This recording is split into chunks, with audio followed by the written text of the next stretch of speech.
फानूस बनकर जिसकी हिफाजत खुदा करे, वो शमा क्या बुझे जिसे रोशन खुदा करे।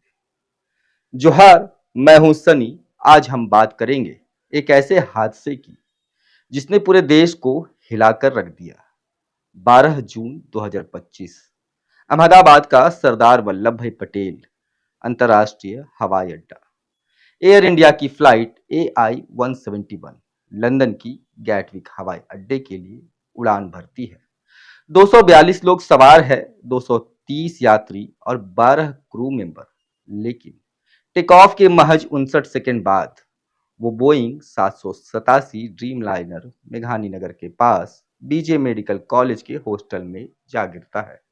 1,25,000 लीटर ईंधन की आग जो आसमान को लाल कर देती है। 241 लोग, जिनमें पूर्व गुजरात के मुख्यमंत्री विजय रूपाणी भी शामिल थे, इस हादसे में अपनी जान गंवा देते हैं। लेकिन इस मलबे के बीच, इस आग के बीच एक नाम उभरता है, विश्वास Kumar Ramesh. Seat number 11A। वो इकलौता शख्स जो न सिर्फ बचता है बल्कि बिना गंभीर चोट के अस्पताल में है। क्या ये चमत्कार नहीं है? क्या ये उस कहावत का सबूत नहीं है कि जाको राखे साइया, मार सके ना कोई। विश्वास 38 साल के है, भारतीय मूल के ब्रिटिश नागरिक है। अपने भाई अजय के साथ लंदन लौट रहे थे।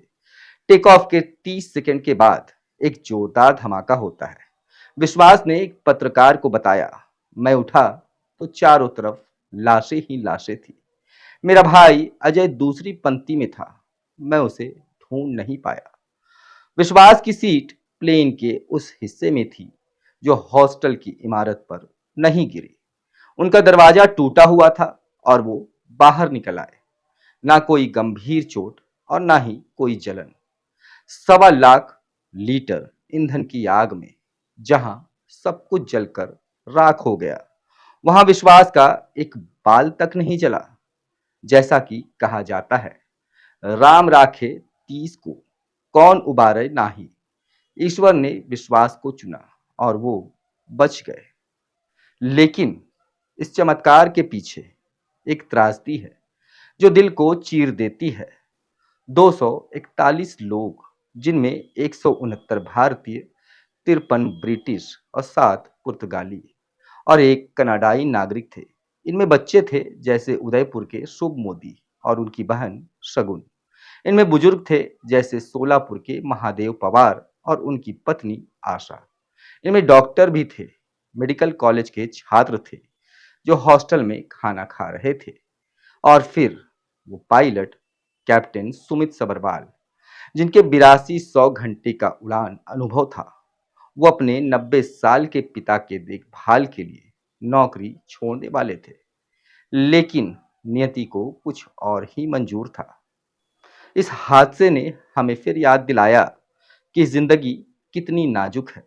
एक सीढ़ी से गिरकर भी किसी की जान जा सकती है और 1.25 लीटर की आग में भी कोई बच सकता है। विश्वास की कहानी हमें यह सिखाती है कि जब ईश्वर का हाथ हो तो कोई कुछ भी नहीं बिगाड़ सकता। जिसका कोई नहीं है उसका खुदा है यारो। लेकिन सवाल अब उठता है, आखिर ये हादसा कैसे हुआ, क्यों हुआ? पायलट ने मेडे कॉल किया था, यानी आपातकाल की घोषणा, लेकिन उसके बाद संपर्क टूट गया। ब्लैक बॉक्स मिल चुका है और भारत की AAIB, अमेरिका की NTSB और ब्रिटेन की AAIB मिलकर जांच कर रही है। लेकिन हैरानी की बात है कि जांच एजेंसियों से पहले पत्रकार विश्वास से बात कर रहे हैं। 241 मौतों के कारणों का पता लगाने से ज्यादा कुछ चैनलों को TRP की चिंता है। क्या हम इतने संवेदनशील हो गए हैं कि एक चमत्कार को खबर बनाकर दुख को भुना रहे हैं? विश्वास की कहानी सिर्फ एक खबर नहीं है, बल्कि एक सबक है।